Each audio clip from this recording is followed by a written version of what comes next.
నమస్కారం. BB4 తెలుగు న్యూస్కి స్వాగతం. నేను మీ అనిత.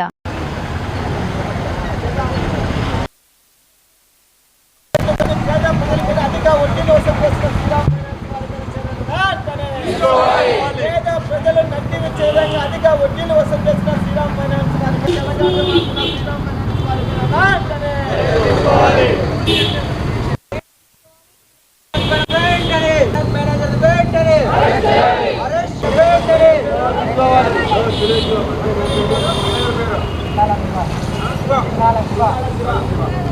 అరెస్ట్ చేయాలి లింగాల శివాని వెంటనే, అరెస్ట్ చేయాలి లింగాల శివాని వెంటనే, స్పందించాలి పోలీసులు వెంటనే, అరెస్ట్ చేయాలి లింగాల శివాని వెంటనే, చర్యలు తీసుకోవాలి శ్రీరామ్ ఫైనాన్స్ పైన వెంటనే, మేనేజర్ శ్రీరామ్ ఫైనాన్స్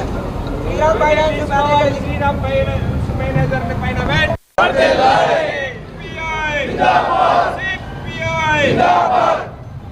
చర్యలు తీసుకోవాలి శ్రీరామ్ ఫైనాన్స్ పైన వెంటనే, చర్యలు తీసుకోవాలి శ్రీరామ్ ఫైనాన్స్ పైన వెంటనే, ఏదనతో 2 లక్షల రూపాయలు వసూలు చేసినటువంటి శ్రీరామ్ మేనేజర్ శివాని వెంటనే అరెస్ట్ చేయాలి, మేనేజర్ శివాని వెంటనే అరెస్ట్ చేయాలి. రూపాయలు 2 నెలల క్రితం కట్టించుకోవడం జరిగింది బ్యాంకులో. మరి కట్టించుకున్నప్పటికి ఇప్పటికే 2 నెలలు అవుతా. మేనేజర్ బాబు ఇతంతా కట్టించిన డబ్బులు లోన్లకు జమ చేసుకోకుండా శివ 3 లక్షల రూపాయలు వాడుకోవడం జరిగింది.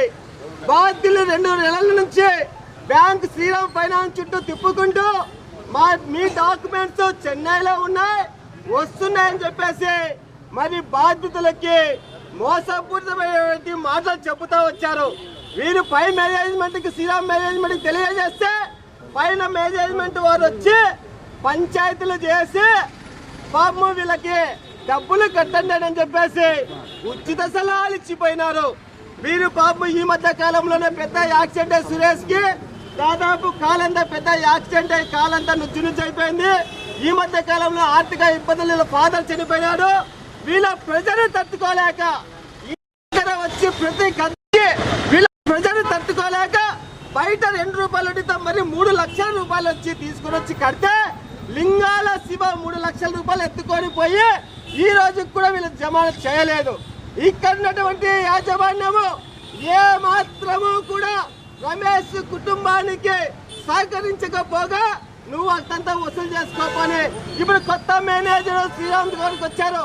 కొత్త మేనేజర్ వచ్చి ఏం చెప్తున్నాడంటే మాకి సంబంధం లేదు, మీరున్నటువంటి హెడ్ ఆఫీస్ కి పోండి, హెడ్ ఆఫీస్ లో మాట్లాడుకోబడినట్టున్నారు.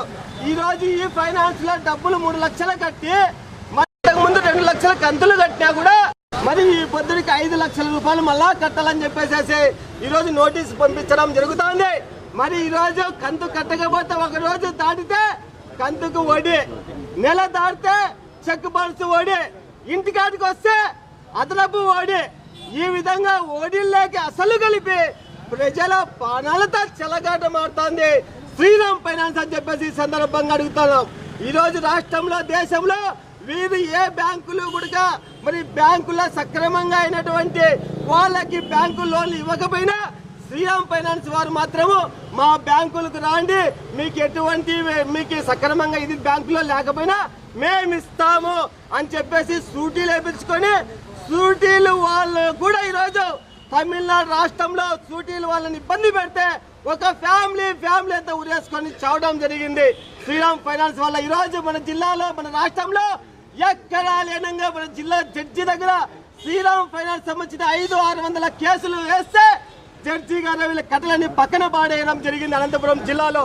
ఈరోజు చట్టంలోని లొసుగులని శ్రీరామ్ ఫైనాన్స్ వాళ్ళు అడ్డం పెట్టుకొని పేద ప్రజల పైన వడ్డీలు వసూలు చేసి పేద ప్రజల ప్రాణాలతో చెలగాట మారుతున్నటువంటి ఆర్బీఐ రూల్ ని తుంగలో తొక్కి ఆర్బీఐ 1% కూడా అమలు చేయకుండా ఈరోజు ప్రజల ప్రాణాలతో చెలగాటమాడుతున్నారు. ఈ రోజు శ్రీరామ్ ఫైనాన్స్ సంబంధించిన బాధ్యుడు ఇక్కడే ఉన్నాడు. వీళ్ళ కుటుంబానికి ఏది జరిగినా కూడా శ్రీరామ్ ఫైనాన్స్ వారి బాధ్యులు. ఇప్పటికైనా సరే ప్రభుత్వం ఇటువంటి చీటింగ్ శ్రీరామ్ ఫైనాన్స్ పైన చట్టరీత్యా చర్యలు తీసుకోవాలి. శ్రీరామ్ ఫైనాన్స్ దీని మీద లీగల్ గా చర్యలు తీసుకోవాలి. ఈ శ్రీరామ్ ఫైనాన్స్ రాష్ట్ర వ్యాప్తంగా సీజ్ చేయాలి. వెంటనే డబ్బులు 3 లక్షల రూపాయలు తీసుకునేటువంటి లింగాల శివ పైన చట్టరీత్యా చర్యలు తీసుకోవాలి. ఈ బ్రాంచ్ ని వెంటనే సీజ్ చేయాలని చెప్పేసి మేము సిపిఐ పార్టీగా డిమాండ్ చేస్తున్నాం. ఎక్కడ అమౌంట్ దొరకలేదని చెప్పి స్థలం పత్రాలు తీసుకొని వచ్చి శ్రీరామ్ ఫైనాన్స్లో పెట్టాను. ఆ రోజు మేము వడ్డీ గురించి మేము అడగలేదు, మాకు అవసరం వల్ల తీసుకున్నాము. అన్ని కంతులు కట్టాము, ఒక కంతు కానీ డ్యూ లేదు. ప్రతి ఒక్కటి ప్రూఫ్ ఉన్నాయి.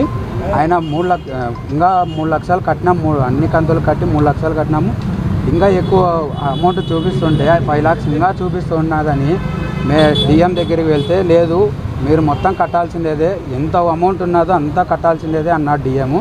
లేదు మళ్ళీ మేనేజర్ దగ్గరికి వస్తే మేనేజర్ నేను సెటిల్మెంట్ చేస్తాను, 3 లక్షలు తీసుకొని రండి, నేను మాట్లాడతాను, నేను కట్టేస్తానని చెప్తే మేము అమౌంట్ బయట 2 రూపాయల వడ్డీతో అమౌంట్ తీసుకొని వచ్చి మేనేజర్ చేతికి ఇచ్చాము. జనవరి 6వ తేదీ వచ్చి ఇచ్చాము. 2 నెలల తర్వాత వచ్చి తిరుగుతూనే ఉన్నాం. వారం రోజు తిరుగుతూనే ఉన్నాము. ఈరోజు రేపు సాయంకాలం రండి, పోస్ట్లో వస్తున్నాయి, ఇంకా మీకు టైప్ చేసి ఇచ్చేసేదే అని చెప్తూనే ఉన్నాడు.